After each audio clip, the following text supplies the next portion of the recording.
Buletin Didik 12 April bersama saya Zaiti Zubir. Assalamualaikum dan salam sejahtera. Yang di-Pertuan Agong Al-Sultan Abdullah Riayatuddin Al-Mustafa Billah Shah menyeru seluruh umat Islam di negara ini untuk mengaut keberkatan di bulan Ramadan untuk meneguhkan lagi ketakwaan serta memperbanyakkan amalan soleh. Seri Paduka bertitah supaya umat Islam mengimarahkan bulan mulia ini dengan pelbagai pengisian bermakna dan menggandakan ibadah serta memperkukuhkan ukhuwah sesama insan. Baginda dan Raja Permaisuri Agong menzahirkan ucapan selamat menyambut Ramadan Al-Mubarak dan selamat menunaikan ibadah puasa kepada seluruh umat Islam di Malaysia. Ekoran Pelaksanaan Perintah Kawalan Pergerakan Bersyarat dan Pemulihan, Seri Paduka juga menitahkan supaya penganjuran majlis-majlis di seluruh negara sepanjang Ramadan mematuhi prosedur operasi standard SOP dan perintah-perintah ditetapkan kerajaan. Al-Sultan Abdullah turut menasihati umat Islam, khususnya petugas barisan hadapan, supaya terus tabah menjalani ibadah puasa dalam suasana dan tata cara kebiasaan baharu bagi memutuskan rantaian penularan jangkitan COVID-19. Umat Islam negara ini juga dinasihati untuk terus cekal mengharungi ujian ini dan berdisiplin dalam kawalan kendiri serta mematuhi SOP. Inisiatif Saya Digital menerusi latihan literasi digital asas dan seminar perniagaan secara maya bertujuan membantu masyarakat menggunakan platform digital untuk menjana pendapatan melalui e-rezeki. Perdana Menteri Tan Sri Muhyiddin Yassin berkata bagi mempergiatkan inisiatif itu, usaha akan diteruskan di pelbagai lokasi dengan kerjasama Projek Perumahan Rakyat PPR, Jawatan Kuasa Kemajuan dan Keselamatan Kampung JKKK serta Pusat Internet Komuniti sehingga akhir tahun ini dengan sasaran 10,000 pendaftaran. Saya turut difahamkan pasukan #Saya Digital juga turun ke beberapa kawasan PPR untuk mendedahkan masyarakat setempat dengan pelbagai kemahiran digital selain turut mengadakan acara di perkampungan orang asli di Bukit Lanjan. Dan ini merupakan satu bukti manifestasi komitmen kerajaan yang mahukan semua lapisan masyarakat menikmati hasil pembangunan dan kemakmuran negara secara adil dan saksama. Tan Sri Muhyiddin berkata demikian dalam ucapan ketika melancarkan program Saya Digital Peringkat Kebangsaan, anjuran Malaysia Digital Economy Corporation MDEC secara maya di ibu negara. Tambah beliau, inisiatif literasi digital ini diharap dapat memainkan peranan penting untuk membantu rakyat dan perniagaan kecil yang masih terkesan akibat COVID-19. Hakikatnya, kata beliau, kesan dan akibat pandemik ini boleh mendorong masyarakat luar bandar memantapkan kemahiran dan ilmu digital terutamanya dalam kalangan peniaga. Saya Digital adalah kesinambungan daripada inisiatif My Digital yang bertujuan mempercepatkan pertumbuhan masyarakat celik digital di negara ini. Pendaftaran percuma boleh dibuat di laman sesawang tertera.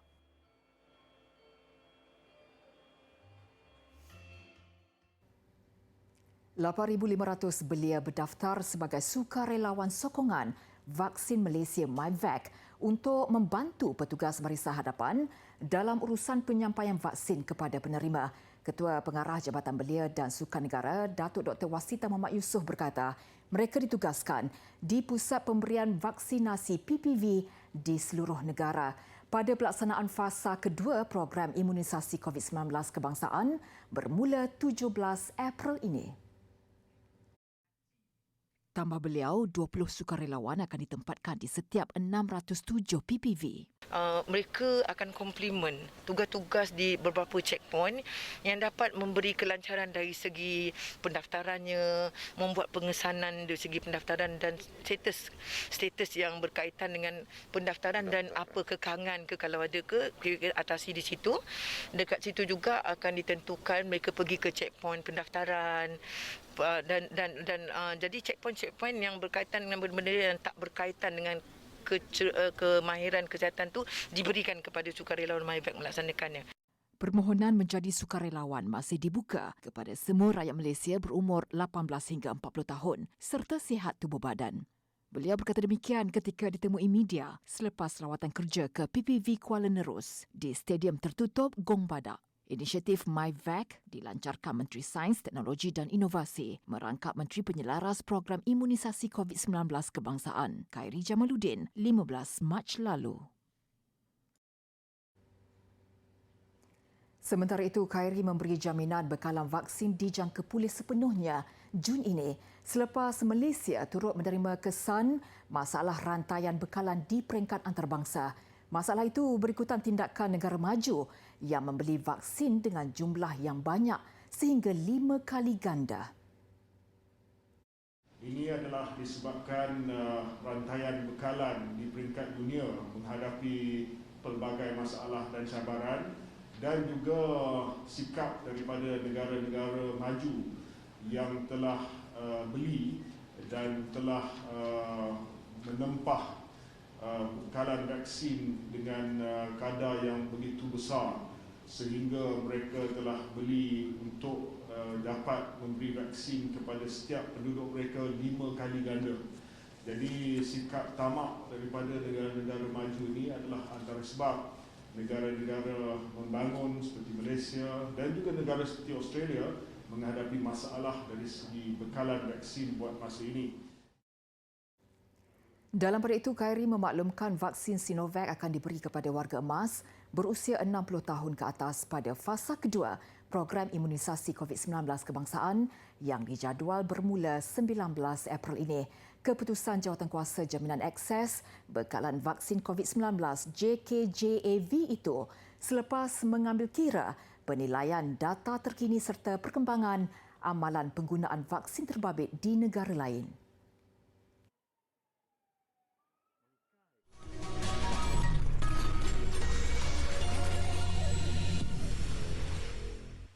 Bersua kembali, menanam pokok walaupun hanya sebatang mampu mengubah masa hadapan dan sebagai usaha memelihara khazanah hutan khususnya untuk generasi akan datang, 1,000 anak pokok jenis meranti temak nipis ditanam di hutan simpan Bukit Bintang di Kangar, Perlis.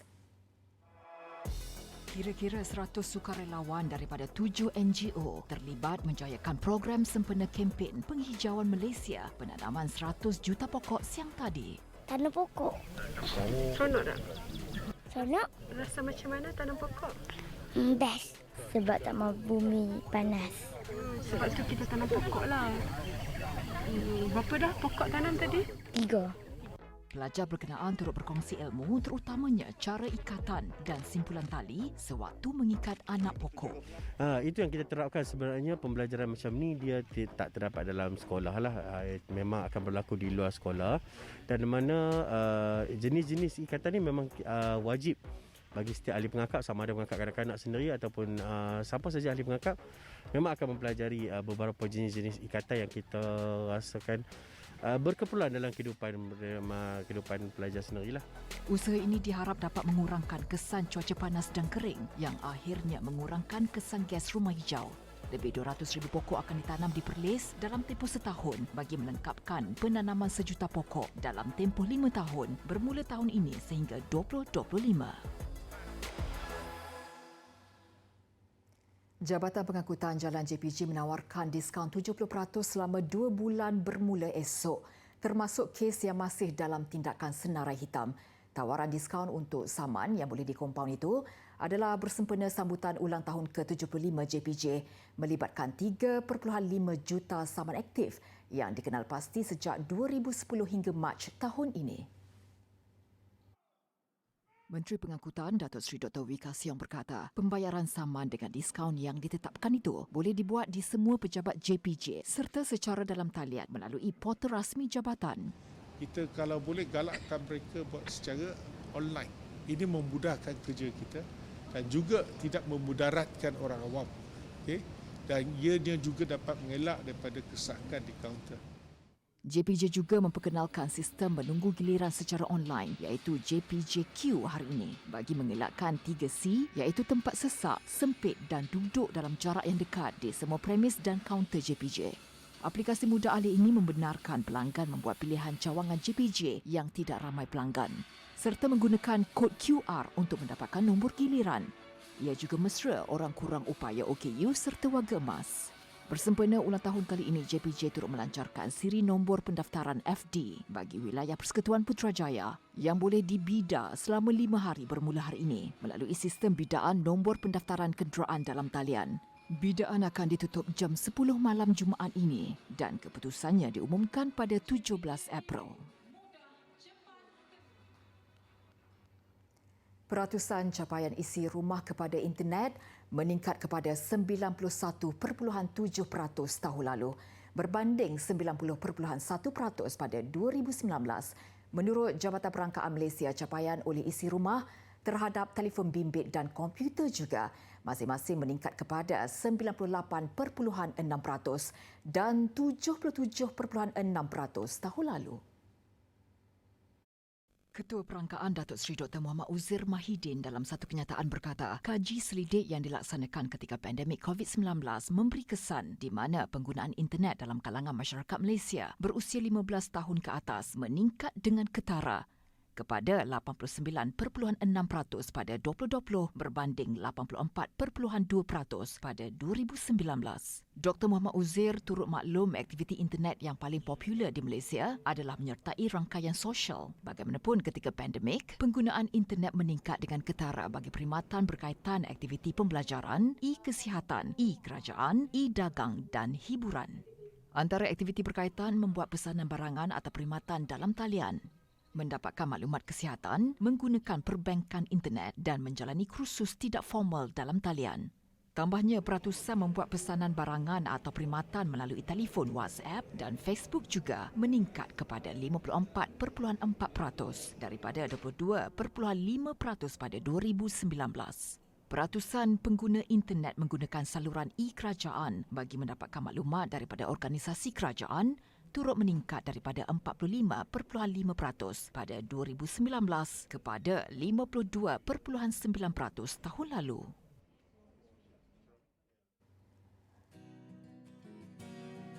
Kena pasti dahulu minat murid berkeperluan khas di sekolah anda supaya anda mudah untuk memilih, merancang dan menggunakan aplikasi yang bersesuaian dengan minat murid tersebut. Yang kedua, gunakan teks yang ringkas, mudah dan jelas untuk difahami. Gunakan juga audio jika perlu sebagai tambahan untuk murid-murid berkeperluan khas membaca, melihat dan juga mendengar.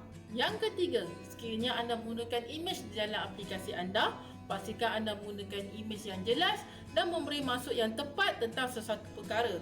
Misalnya, imej membaca buku dan imej memegang buku memberi dua maksud yang berlainan. Pastikan jelas ya.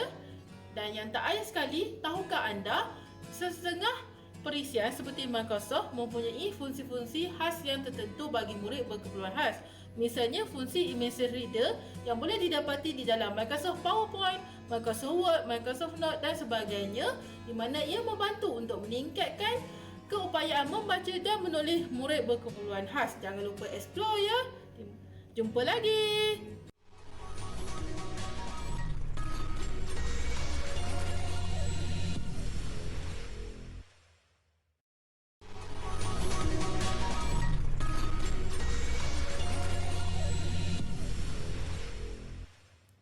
Bersua kembali, Pusat Darah Negara PDN melanjutkan waktu operasinya sepanjang Ramadan bagi memudahkan penderma darah beragama Islam untuk menderma darah selepas berbuka puasa. Dalam satu hantaran yang dikongsikan melalui Facebook, PDN Jalan Tun Razak akan beroperasi bermula 7.30 pagi hingga 9 malam pada Isnin hingga Jumaat, manakala Sabtu dan Ahad serta cuti umum pula dari jam 8 pagi hingga 4 petang. Bagi PDN Donation Suite di Mid Valley Mega Mall, ia akan beroperasi setiap hari dari 10 pagi hingga 9 malam sepanjang Ramadan. Sementara itu, Suite Derma Darah Puspanita di Presin 10 Putrajaya akan beroperasi dari 8 pagi hingga 4 petang pada Sabtu hingga Rabu dan 1 tengah hari hingga 8.30 malam setiap Khamis dan Jumaat. PDN turut menyeru penderma darah bukan beragama Islam tampil menderma darah sepanjang Ramadan ini bagi memastikan stok darah kekal selamat.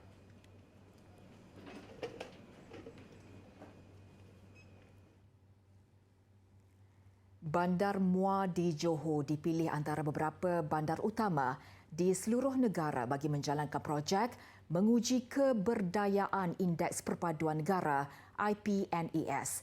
Menteri Perpaduan Negara Datuk Halimah Mohamad Sadiq berkata, indeks berkenaan penting bukan sahaja untuk mengukur suhu perpaduan dalam kalangan rakyat, malah menjadi kayu pengukur kepada pelabur asing untuk melabur di negara ini. Jelasnya, selain Muar, beberapa bandar utama di seluruh negara juga dipilih bagi menjalankan ujian IPNES. Antara kriteria yang diambil kira dalam penilaian IPNES adalah keterangkuman dalam hubungan antara masyarakat dan pemahaman silang budaya. Kita buat pra-uji Indeks Perpaduan Nasional IPNAS kita oleh Institut Kajian Etnik kita. Dalam tempoh yang paling dekat, 656 total responses. Within 12 hours. 457 completed responses. Maknanya people are excited. Orang sangat, masyarakat dalam daerah Muar ni sangat teruja. Mungkin agaknya pertama kalilah kajian besar ini dilakukan dalam sebuah daerah. Biasa kita ambil atas nama negeri, tapi kali ini kita mulakan dengan daerah. Jadi masyarakat di Muar juga merasa sangat teruja. Pusingan pertama ujian IPNES di Muar baru sahaja selesai, manakala pusingan kedua sedang dijalankan. Beliau ditemui selepas melancarkan ujian Indeks Keberdayaan Perpaduan Negara dan memperkasa kelab rukun tetangga di Muar siang tadi. Sempena majlis itu, beliau turut menyampaikan bantuan geran kepada kelab rukun tetangga bagi daerah Muar, Tangkak dan Segamat. Kajian IPNES 2.0 dijalankan Institut Kajian Etnik Universiti Kebangsaan Malaysia UKM bagi menambah baik Pelan Tindakan Perpaduan Negara PTPN yang akan dilancarkan Jun depan.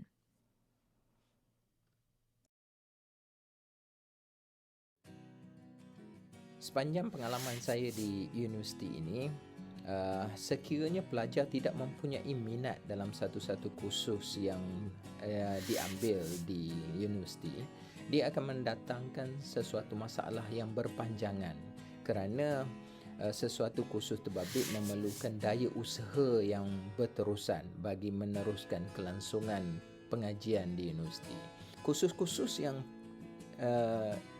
ingin dipilih ini perlulah mempunyai prospek kerja yang lebih baik untuk masa hadapan, dan pelajar-pelajar perlu bersedia sekiranya untuk bersaing dengan generasi-generasi yang mendatang, dan juga kena bersedia untuk menjadi usahawan yang mana memerlukan daya usaha kendiri yang optimum dalam kita memajukan diri kita sendiri suatu masa nanti.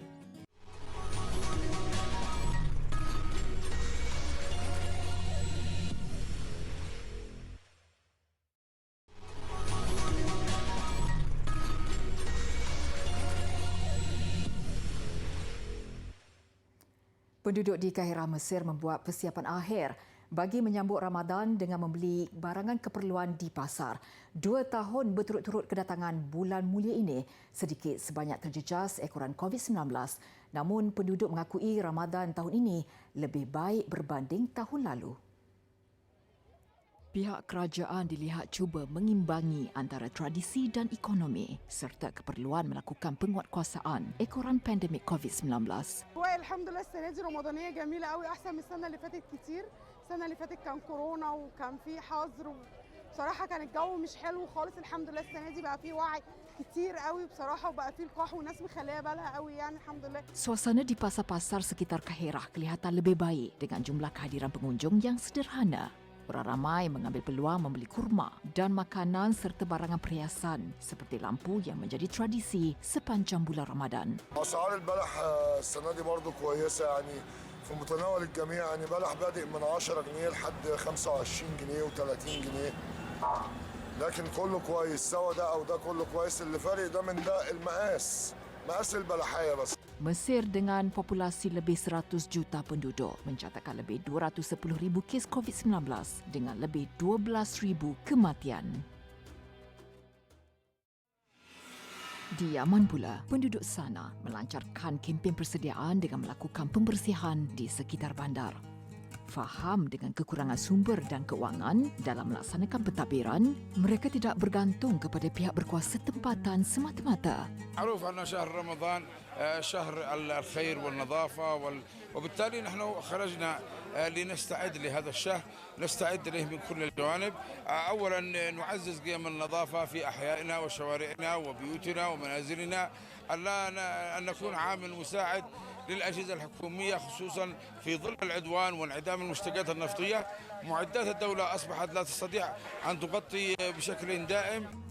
Bagi peniaga pula, kehadiran pelanggan menjelang Ramadan disifatkan berkurangan berbanding tahun lalu. Menurut mereka, Ramadan tahun lalu lebih sesak dengan pengunjung. Namun kini permintaan barangan berkurangan ekoran krisis yang melanda Yaman dan ketiadaan sumber pendapatan. Negara Arab termiskin ini menyaksikan pergolakan akibat perang saudara sejak 2014 yang membawa kepada krisis kemanusiaan terburuk di dunia. Dianggarkan lebih 233,000 penduduk terbunuh dengan 84,000 kanak-kanak mati akibat kebuluran.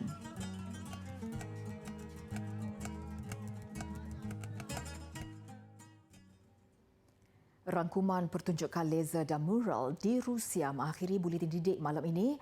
Ia sebagai simbolik ulang tahun ke-60 penerokaan manusia pertama dari negara itu, Yuri Gagarin, ke angkasa lepas. Dengan itu saya Zaiti Zubir, salam hormat dan salam ceria.